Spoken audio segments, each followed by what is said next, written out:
Capítulo 2 A Armadilha Marítima e a Ilusão Fatal, Parte 1. Enquanto os Cavaleiros de Bronze lidavam com as consequências do roubo e o resgate de Saori, nos confins do santuário, a impaciência de Mestre Ares atingia seu limite. A falha de Dócrates em recuperar a máscara da armadura de ouro era inaceitável para ele. A figura sombria de Ares, cujo rosto nunca era completamente visível, oculto sobre um capuz e uma aura misteriosa, exalava uma aura de autoridade gélida e frieza implacável. Digars, o assistente direto de Ares, tremia sob a pressão. Ele sabia que o preço da falha era alto e seu próprio pescoço estava em jogo. A voz de Ares ecoava pelo salão do santuário, fria e cheia de desdém, cada palavra um chicote.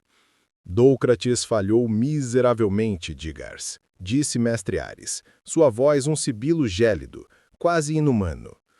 A armadura de ouro deve ser nossa. Você tem um novo plano? Ou devo considerar sua competência tão patética quanto a de seu subordinado? Minha paciência se esgota. Digar soava frio, buscando uma solução desesperadamente, somente correndo em busca de um nome, uma estratégia. Foi então que China, a determinada cavaleira de Ofiucos, que havia tido seus próprios confrontos com Seiya e nutrira uma vingança pessoal e uma obsessão por ele, interveio. Sua presença era tão afiada quanto seu cosmo. Mestre Ares. A voz de China era firme, ousada mesmo na presença intimidante do patriarca. Permita-me uma sugestão. Há quem possa cumprir essa missão. Alguém que conhece as sombras e a furtividade melhor do que Dócrates, que era apenas um bruto. Ares inclinou a cabeça, o interesse despertado em sua voz gelada. Continue, China. Fale-me de sua proposta. Minha amiga Geist, mestre. Ela é a líder dos Cavaleiros Fantasmas. Eles foram banidos pelo antigo mestre para a Ilha do Espectro, devido à sua natureza traiçoeira e seus métodos pouco ortodoxos, mas são incrivelmente hábeis em ataques furtivos, emboscadas e ilusões. Dócrates usou a força bruta e falhou. Geist usará a astúcia e a ilusão. Ela não irá falhar. A voz de China carregava uma confiança que contrastava com o nervosismo de Digars. Digars ouviu a recomendação com atenção, uma ponta de esperança surgindo em seus olhos. A sugestão de China parecia uma saída viável para a ira de Ares. Geist e os Cavaleiros Fantasmas, eles eram lendários, ou melhor, infames, conhecidos por sua crueldade e eficácia. Mestre Ares ponderou por um instante, o silêncio preenchendo o salão, antes de sua voz retornar, fria, mas com um toque de aprovação, quase um ronronar satisfeito. Cavaleiros fantasmas, você diz? Aqueles que foram banidos por sua natureza traiçoeira? Irônico. Pois que seja. Digars, incumpa a Geist a missão que Dócrates falhou em cumprir. A armadura de ouro deve ser recuperada, custe o que custar. E certifique-se de que esses cavaleiros de bronze sejam eliminados. Eles se tornaram um incômodo persistente e minha paciência com eles está no fim. Sim, mestre Ares, será feito. Digars respondeu, aliviado por ter uma nova chance por ter sido poupado da ira do patriarca. Ele sabia que a falha não era mais uma opção. Sua vida dependia do sucesso de Geist. Assim, a ordem foi dada. Os Cavaleiros Fantasmas, proscritos e banidos para a remota Ilha do Espectro, agora teriam a chance de retornar e provar seu valor, ou sua crueldade, ao santuário. Liderados por Geist, eles eram uma nova ameaça, um inimigo astuto e implacável, que operaria nas sombras buscando não apenas a máscara da armadura de ouro, mas também a aniquilação total dos Cavaleiros de Bronze. O palco estava montado para o próximo ato do conflito e os jovens heróis mal sabiam o que os esperava. A batalha pela armadura de ouro estava longe de terminar, e o destino do mundo parecia depender cada vez mais da força e da coragem desses jovens protetores. A recuperação da máscara da armadura de ouro e o resgate de Saori Kido haviam trazido um breve momento de alívio, mas a verdade era que a ameaça apenas mudara de forma. A falha de Dócrates não havia parado os planos do santuário. Pelo contrário, apenas abriu caminho para uma nova e mais insidiosa estratégia. O mestre Ares, impaciente e implacável, havia confiado a missão a uma figura ainda mais perigosa, Geist, a líder dos temíveis Cavaleiros Fantasmas. O novo plano de ataque de Geist era tão audacioso quanto traiçoeiro. Não se tratava mais de uma simples emboscada ou de um confronto direto. Ela visava um alvo de imenso valor estratégico e simbólico, algo que forçaria os Cavaleiros de Bronze a agir. Um petroleiro movido a energia nuclear. O colosso metálico, que navegava pelas rotas marítimas internacionais, foi interceptado e sequestrado em uma operação silenciosa e brutal, sem deixar rastros, exceto pelo rádio que Geist e seus cúmplices, os Cavaleiros Fantasmas, usaram para reivindicar o ataque. A intenção de Geist era clara: usar o navio como um isco perigoso, uma armadilha flutuante para atrair os Cavaleiros de Bronze. Não apenas para roubar a máscara da armadura de ouro, mas para aniquilá-los de uma vez por todas. A mensagem de resgate, carregada de ameaças veladas de uma catástrofe ambiental em escala global, caso suas exigências não fossem atendidas, era, na verdade, um convite para a morte. Na sede da Fundação Graad, Saori e os Cavaleiros de Bronze foram alertados sobre a situação do petroleiro. A notícia chegou como uma onda de choque. Tatsumi, o mordomo da mansão, com seu rosto preocupado e sua postura sempre rígida, entregou a eles os relatórios e as transmissões de rádio que confirmavam o sequestro. Senhorita Saori, os sequestradores não fizeram exigências claras, apenas ameaças de destruir o navio se qualquer um tentar se aproximar. Mas as mensagens interceptadas parecem vir de um local isolado e mencionam vagamente a armadura de ouro, informou Tatsumi, sua voz tremendo ligeiramente. Seiya cerrou os punhos. Então é isso. Eles estão nos chamando. É uma armadilha, mas não podemos ignorar. Um petroleiro nuclear? O desastre seria imenso. Saori, apesar da recente provação, manteve a calma. Exatamente, Seiya. Milhões de vidas estariam em risco. Não temos escolha a não ser ir. Ela olhou para os cavaleiros, seus olhos transmitindo uma determinação silenciosa.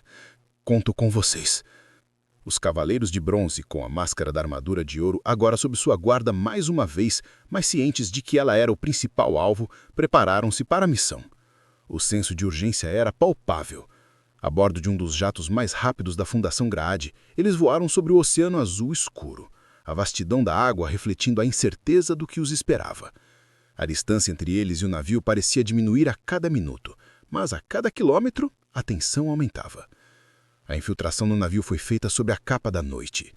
O gigantesco petroleiro flutuava como uma sombra escura e ameaçadora no meio do oceano, suas luzes fracas piscando de forma irregular, dando-lhe uma aparência fantasmagórica. Silenciosamente, Seiya, Ryoga, Shiryu e Shun desceram por cordas, seus pés tocando o convés de aço com a leveza de fantasmas. O ar salgado e o cheiro de óleo pesado preenchiam seus narizes. Uma quietude estranha pairava sobre o navio, uma calmaria que parecia pressagiar uma tempestade. «Cuidado!» sussurrou Shiryu, usando sua percepção aguçada para sentir o cosmo ao redor. «Sinto presenças. Elas estão escondidas.» A exploração do navio começou. Os cavaleiros se moveram com cautela, seus sentidos em alerta máximo. Cada canto escuro, cada corredor estreito parecia esconder uma ameaça. O som metálico de seus próprios passos no convés vazio ecoava alto demais em seus ouvidos. A atmosfera era opressiva, quase sufocante. De repente, as luzes do navio se apagaram por completo, mergulhando-os em uma escuridão total, apenas quebrada pelo brilho fraco das estrelas. Um calafrio percorreu a espinha de Seiya. Era o sinal. Então eles surgiram, não de uma única direção, mas de todas. Das escotilhas, dos cantos escuros, das sombras do convés. Os cavaleiros fantasmas atacaram. Eram figuras etéreas, quase transparentes, suas armaduras escuras e fluidas como a própria névoa. Seus ataques eram imprevisíveis, surgindo e desaparecendo, criando ilusões de movimento que confundiam os olhos dos Cavaleiros de Bronze. «Então vocês finalmente resolveram aparecer», exclamou Seiya, ativando seu cosmo e fazendo sua armadura de Pégaso brilhar na escuridão. O primeiro a enfrentar um inimigo foi Hyuga. Um dos cavaleiros fantasmas, com garras afiadas como navalhas, emergiu de uma sombra, atacando com uma velocidade impressionante. «Eu sou o cavaleiro fantasma da chama marinha. Você não vai passar!» A voz do inimigo era distorcida, quase um sussurro. Hyuga reagiu instantaneamente, erguendo uma parede de gelo para bloquear o ataque. «Pó de diamante», Ele disparou. Mas o Cavaleiro Fantasma da Chama Marinha parecia se desmaterializar e reaparecer, escapando de seus golpes gélidos. Era como lutar contra um espectro. Enquanto isso, Shiryu e Shun foram cercados por outros Cavaleiros Fantasmas. Um deles, com uma foice imensa, atacou Shiryu, que se defendeu com seu escudo de dragão. "Cavaleiro Fantasma da Foice, sua alma será minha!" gritou o inimigo. "Não tão fácil", respondeu Shiryu, sua voz firme mesmo sob pressão. "Cólera do dragão!" Ele desferiu um poderoso soco, mas o inimigo parecia se desfazer em névoa e reaparecer em outro ponto, a foice rasgando o ar perigosamente perto da sua cabeça. Shun, por sua vez, enfrentava um cavaleiro fantasma que manipulava cordas e fios invisíveis, tentando enredá-lo. "Cavaleiro Fantasma da Teia, suas correntes são inúteis contra a minha ilusão." "Correntes de Andrômeda!" respondeu Shun, sua corrente se movendo como uma cobra viva, tentando encontrar um ponto sólido no inimigo etéreo. Mas a teia fantasma parecia desviar a corrente com truques de luz e miragens. Seiya, que estava à frente, enfrentou diretamente um grupo de cavaleiros fantasmas, liderados por um que parecia ser um dos mais fortes, com uma armadura mais detalhada e uma postura mais desafiadora. "Onde está Geist?" exigiu Seiya. "Você só haverá quando estivermos mortos, Cavaleiro de Pégaso!" gritou o Cavaleiro Fantasma das Chamas, cujos punhos emanavam um calor intenso que fazia a superfície do navio vibrar. A situação era caótica. A luta se estendia por todo o convés, com explosões de cosmo e o choque de golpes. Além disso, o perigo iminente da carga nuclear do navio aumentava a pressão sobre os Cavaleiros de Bronze. Os Cavaleiros Fantasmas pareciam ter o objetivo de danificar o petroleiro, ativando explosivos em pontos estratégicos no convés, para forçar os Cavaleiros de Bronze a se preocuparem com a catástrofe em vez de se concentrarem na luta. "Eles estão ativando os reatores! O navio vai explodir!" gritou Shun, sua corrente tentando desativar um dispositivo explosivo, mas sendo repelida por uma ilusão. "Não podemos lutar e desarmar essas bombas ao mesmo tempo!" exclamou Hyuga, que tentava congelar um dos explosivos, mas o Cavaleiro Fantasma da Chama Marinha o impedia. Seiya percebeu a estratégia do inimigo. Eles não queriam apenas lutar. Queriam que o medo da catástrofe os consumisse. Ele precisava tomar uma decisão rápida. "Não se preocupem com os reatores agora. Concentrem-se nos Cavaleiros Fantasmas. Se os derrotarmos, podemos impedi-los!" Seiya gritou, lançando-se novamente contra o Cavaleiro Fantasma das Chamas. As estratégias de batalha dos Cavaleiros de Bronze eram postas à prova. Eles usaram suas habilidades de forma coordenada. Seiya, com sua velocidade, tentava flanquear os inimigos, enquanto Hyuga criava barreiras de gelo para defendê-los, e Shiryu usava seu escudo para proteger os pontos vitais do navio. Shun, com sua corrente, tentava enredar os inimigos e prever seus movimentos ilusórios. No entanto, a peculiaridade dos Cavaleiros Fantasmas, sua capacidade de desaparecer e reaparecer como miragens, dificultava cada golpe. Eles se moviam como sombras, e seus ataques pareciam vir do nada. O navio se tornava um labirinto de ilusões e perigos. Explosões menores causadas pelos detonadores ativados pelos Cavaleiros Fantasmas começaram a ressoar pelo navio, indicando que o tempo estava se esgotando. Fumaça e vapor começaram a se espalhar por algumas áreas. "Eles estão nos levando a um ponto de ruptura", Shiryu alertou, seus olhos buscando por uma fraqueza real nos inimigos, algo além da ilusão. A luta era incessante e exaustiva. Cada Cavaleiro de Bronze enfrentava seu próprio inferno pessoal contra esses adversários espectrais, que pareciam zombar de sua força e determinação. A fúria de Seiya crescia a cada golpe falho. Hyuga sentia o frio de seus próprios ataques se dissipar contra as táticas ilusórias do inimigo. Shun se esforçava para manter a calma, mas a ameaça de destruição do navio pesava em sua alma gentil. Eles precisavam de um plano, uma forma de quebrar as ilusões e atingir a substância real dos Cavaleiros Fantasmas, antes que o petroleiro sucumbisse à catástrofe nuclear. A vida de milhões e a máscara da armadura de ouro dependiam disso. O som do oceano batendo contra o casco do navio parecia um relógio, marcando os segundos que os separavam de uma tragédia inimaginável. Capítulo 2. A armadilha marítima e a ilusão fatal. Parte 2. A situação no petroleiro nuclear era mais do que crítica, era um pesadelo sufocante. O ar pesado com o cheiro metálico de ozônio e o cheiro acre de fumaça pesava sobre os pulmões, e o som constante de pequenas explosões ecoava por entre os compartimentos metálicos do navio. Os cavaleiros fantasmas, com suas táticas ilusórias, pareciam invencíveis, transformando o petroleiro em um labirinto de miragens e ataque surpresa. Cada passo era uma aposta, cada sombra uma possível ameaça. Seiya, Yoga, Shiryu e Shun estavam exaustos, com os corpos pesados e o cosmo oscilando, mas a consciência do perigo iminente da carga nuclear os impedia de ceder. A explosão daquele navio significaria a morte para milhões, e a responsabilidade era um peso insuportável. Enquanto esquivava de uma corda ilusória do cavaleiro fantasma da Medusa, Seiya gritou, a voz rouca de tanto esforço. Eles não são corpos reais o tempo todo, ele ofegou, seus olhos fixos no inimigo que parecia derreter no ar. Eles se desmaterializam para desviar, mas há um momento em que são sólidos. Eu senti o impacto físico do golpe. A percepção veio de uma intuição aguçada, de uma fração de segundo em que ele sentiu não apenas o cosmo, mas a massa do inimigo. O cavaleiro fantasma da Medusa riu, uma risada espectral que se espalhou pelo corredor. Então, o pequeno Pégaso percebeu? Mas será que ele consegue reagir a tempo? Somos a velocidade da luz e a sombra de um sonho. Yoga, que lutava contra o cavaleiro fantasma da chama marinha, confirmou a teoria de Seiya enquanto esquivava de uma rajada de fogo fantasmagórico que se extinguiu no ar. Seiya está certo. Eles precisam se materializar para nos atacar de verdade. É nesse instante que temos que golpeá-los. O cavaleiro de cisne lançou uma rajada de pote diamante. O golpe, mais uma vez, falhou, e o inimigo se tornou uma miragem.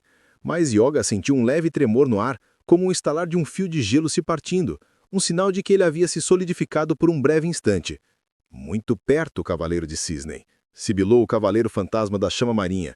Mas o que você fará quando não souber quando o gelo se solidifica? Shiryu, defendendo-se dos ataques da foice do cavaleiro fantasma da foice, concentrou seu cosmo. Seus olhos, embora quase sempre fechados em combate para preservar sua visão, podiam sentir as flutuações do cosmo do inimigo, como as ondas de um lago. É um instante mínimo. Precisamos antecipar seus movimentos ilusórios para atingir o corpo real, ele disse com uma calma que contrastava com a fúria da batalha. Ele lançou um cólera do dragão. O ataque, embora não atingisse o inimigo em cheio, fez com que ele se manifestasse com mais força por um momento, antes de se tornar uma miragem novamente. O dragão é cego, mas o cosmo dele ainda me vê? Perguntou o cavaleiro fantasma da foice, sua voz cheia de escárnio. Shun, com sua corrente de Andrômeda, que possuía vida própria e reagia às ameaças invisíveis, estava numa posição única para detectar as oscilações dos cavaleiros fantasmas. Sua corrente se movia por conta própria, como uma serpente vigilante. Minha corrente está detectando os momentos de solidificação. É como se eles piscassem para o nosso mundo por frações de segundo. Ele alertou, sua voz tensa, mas cheia de uma nova determinação. Precisamos sincronizar nossos ataques. Se um de nós atinge, o outro deve estar pronto para o próximo golpe no exato momento da solidificação. Seiya assentiu, seu corpo em posição de ataque. Entendido, Shun.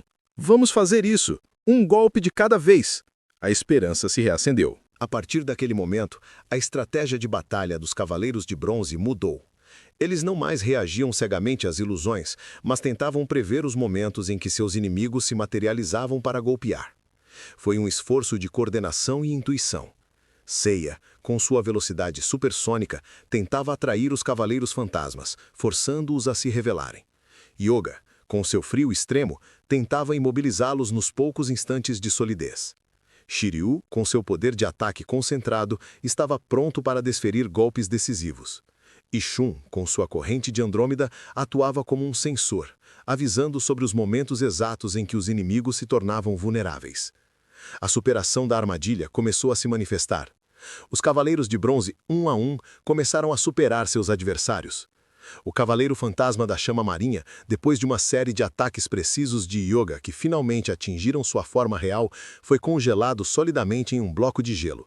O Cavaleiro Fantasma da Foice, pego de surpresa pela cólera do dragão de Shiryu no momento de sua materialização, foi lançado contra a parede de metal do navio, desmaiando. O Cavaleiro Fantasma da Teia, com suas ilusões desfeitas pela acurácia da correntes de Andrômeda de Shun, foi subjugado e amarrado. A virada do jogo era evidente. Os Cavaleiros de Bronze, outrora confusos e em desvantagem, agora tinham a iniciativa. O Cavaleiro Fantasma das Chamas, o líder do grupo na ausência de Geist, percebeu que seus subordinados estavam caindo. Ele viu o perigo, o brilho nos olhos dos Cavaleiros de Bronze que significava que eles haviam decifrado o truque. Isso não é possível. Ele rosnou disparando esferas de fogo em direção a Seiya, que desviou com agilidade. Acabou para vocês, Cavaleiros Fantasmas! Seiya exclamou, lançando seu meteoro de Pégaso com força total. O Cavaleiro Fantasma das Chamas tentou desaparecer, mas Seiya havia previsto o movimento, atingindo-o no momento exato em que ele solidificou, derrubando-o inconsciente. Os últimos Cavaleiros Fantasmas restantes, vendo a derrota de seus companheiros, entraram em pânico. Eles tentaram fugir, mas foram rapidamente interceptados e subjugados pelos Cavaleiros de Bronze. O convés, antes um caos de ilusões e chamas, agora estava silencioso, com os Cavaleiros Fantasmas derrotados e espalhados pelo chão. Conseguimos! Exclamou Seiya, um suspiro de alívio escapando de seus lábios. Eles estão derrotados. Agora precisamos desativar esses detonadores. No entanto, a verdadeira ameaça ainda não havia se manifestado. Enquanto os Cavaleiros de Bronze se moviam para desarmar os dispositivos explosivos que os Cavaleiros Fantasmas haviam ativado, uma voz suave e sedutora ecoou pelo convés, vindo do alto da torre de comando do navio. Parabéns, Cavaleiros de Bronze! Vocês são mais perspicazes do que eu esperava. Era Geist, a líder dos Cavaleiros Fantasmas. Sua figura emergiu das sombras do topo do navio, flutuando levemente acima do convés como uma sombra viva. Seus cabelos longos e esvoaçantes, sua armadura que parecia ser feita de névoa e escuridão, e seus olhos que brilhavam com uma luz sinistra, davam-lhe uma aparência etérea e perigosa. Geist, Seiya gritou, seus olhos fixos na inimiga. Você não vai escapar e não vai detonar este navio. Geist riu, um som melodioso e arrepiante. Oh, mas eu não preciso detonar o navio, Cavaleiro de Pégaso. Meu trabalho aqui está quase feito. Antes que os Cavaleiros de Bronze pudessem reagir, Geist estendeu as mãos e uma névoa densa e esverdeada começou a se espalhar rapidamente pelo convés, acompanhado de um brilho estranho que parecia distorcer a realidade. Preparem-se para minha ilusão de Geist. Sua voz se tornou mais potente e o ar ao redor dela cintilou. A névoa envolveu os Cavaleiros de Bronze e, de repente, o convés do petroleiro desapareceu. Seiya se viu em um campo florido sobre um céu azul. Yoga estava em um vasto deserto de gelo sozinho. Shiryu estava em um templo antigo com dragões dançando ao seu redor. Shun estava em um jardim pacífico, onde sua mãe e seu irmão o esperavam. Cada um deles foi aprisionado em sua própria ilusão perfeita, criada a partir dos seus desejos mais profundos e seus medos mais latentes. As ilusões dos Cavaleiros Fantasmas não apenas distorciam a paisagem, mas também atacavam as mentes dos Cavaleiros de Bronze, explorando suas fraquezas e medos mais profundos. Seiya tentou se mover, mas seus pés pareciam presos, não por raízes ou cipós, mas por uma força invisível que o ancorava ao chão. A grama sob suas botas parecia se enroscar, tornando-se uma prisão de verdura. O que é isso? Uma ilusão? Ele gritou, mas sua voz parecia abafada, distante. A percepção da realidade ao seu redor parecia estar se desfazendo, as cores da floresta perdendo sua vivacidade, o som se tornando um zumbido distante e vazio. Ele tentou convocar seu cosmo, mas era como se a conexão com sua própria energia estivesse sendo cortada. Desesperado, ele lançou um ataque com toda a força que podia reunir. «Meteoro de Pégaso!» ele bradou. Contudo, seus socos, em vez de se tornarem uma enxurrada de luz, se dissolveram no ar, sem qualquer efeito, como se estivesse lutando contra a própria névoa. A ausência de impacto era perturbadora, uma negação da sua força, e a frustração crescia em seu peito. Ryoga sentiu o frio do deserto aumentar, mas não era o frio de sua pó de diamante.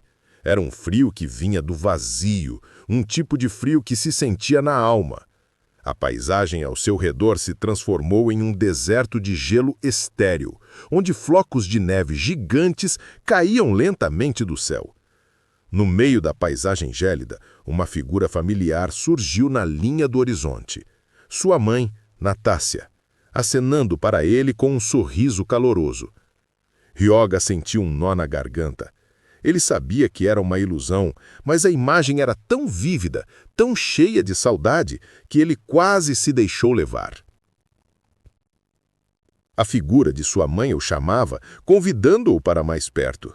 Ele hesitou, o coração dividido entre a razão e a emoção. A dor da perda, a culpa por não tê-la protegido, tudo isso ressurgiu com uma força avassaladora. Ele estava tão perto de ceder, de se entregar àquele momento, que quase esqueceu a batalha em que estava, a razão de sua presença ali. Shiryu se viu diante de seu mestre, o ancião, mestre dos 5 picos antigos, que o observava com um olhar de profunda decepção. Não havia calor ou aprovação, apenas uma repreensão silenciosa que parecia perfurar sua armadura. O mestre ergueu o dedo, apontando para o coração de Shiryu, e a voz, embora serena, era carregada de um peso imenso. Você falhou, Shiryu.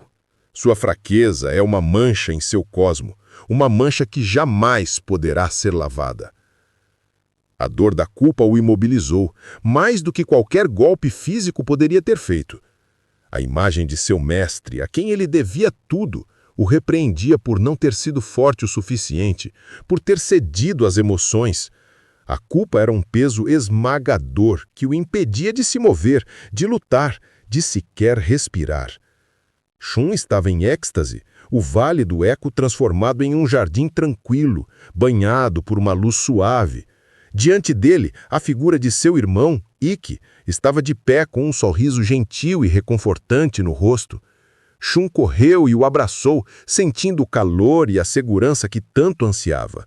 A voz de Ikki, suave e carinhosa, sussurrava em seu ouvido, dizendo que ele não precisava lutar, que a paz estava ali, com seu irmão.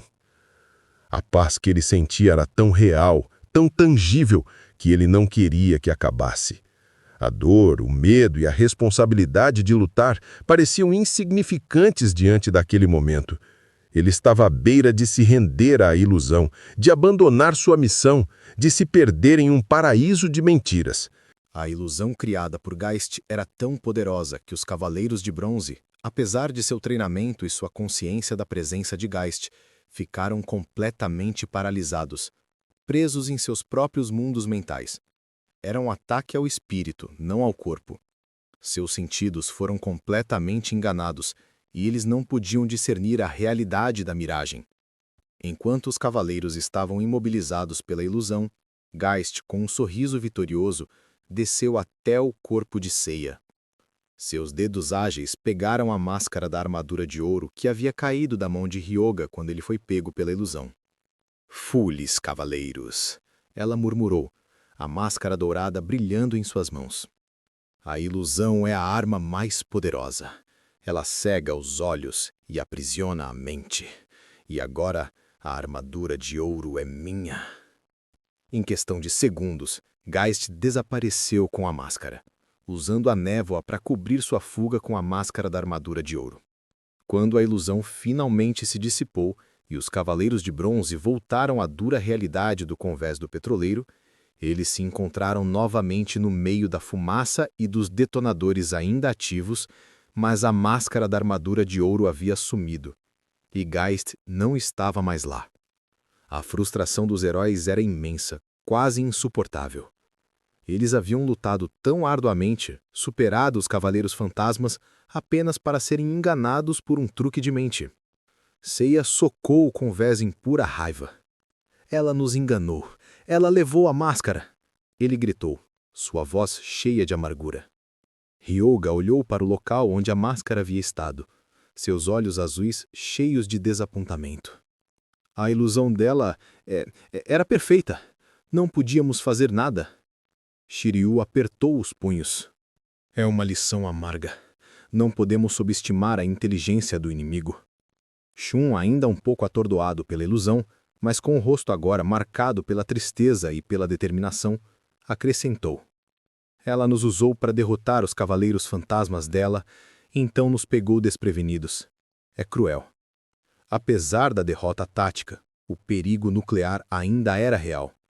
Com renovada determinação, os Cavaleiros de Bronze trabalharam juntos para desarmar os detonadores restantes e estabilizar os reatores do petroleiro, evitando a catástrofe que Geist havia planejado usar como distração. A missão de salvar o navio havia sido cumprida, mas a missão de proteger a armadura de ouro havia falhado novamente. A decisão de rastreamento foi imediata. Eles não podiam permitir que Geist e a máscara da armadura de ouro desaparecessem. Saori, ao ser informada da nova reviravolta, instruiu a Fundação Grade a mobilizar todos os seus recursos tecnológicos e de informação para localizar Geist e os Cavaleiros Fantasmas. Satélites, redes de inteligência, tudo seria usado para encontrar o esconderijo do inimigo. A Fundação Grade, com sua vasta rede global, rapidamente começou a processar os dados, as últimas transmissões de energia cósmica detectadas, os padrões de voo do helicóptero que havia levado as partes da armadura. Eles sabiam que os Cavaleiros Fantasmas eram um grupo marginalizado, banido para um local específico. Nós vamos encontrá-los, Seiya prometeu, olhando para o horizonte onde o sol começava a nascer, pintando o céu com tons de laranja e roxo. A esperança, embora abalada, não havia morrido. A frustração apenas alimentava uma determinação mais profunda. Os Cavaleiros de Bronze, embora exaustos pela batalha e pela astúcia de Geist, estavam prontos para o próximo passo. Eles sabiam que a busca seria implacável. A caça aos Cavaleiros Fantasmas havia apenas começado, e o rastro os levaria a um lugar de lendas e exílio, a Ilha do Espectro.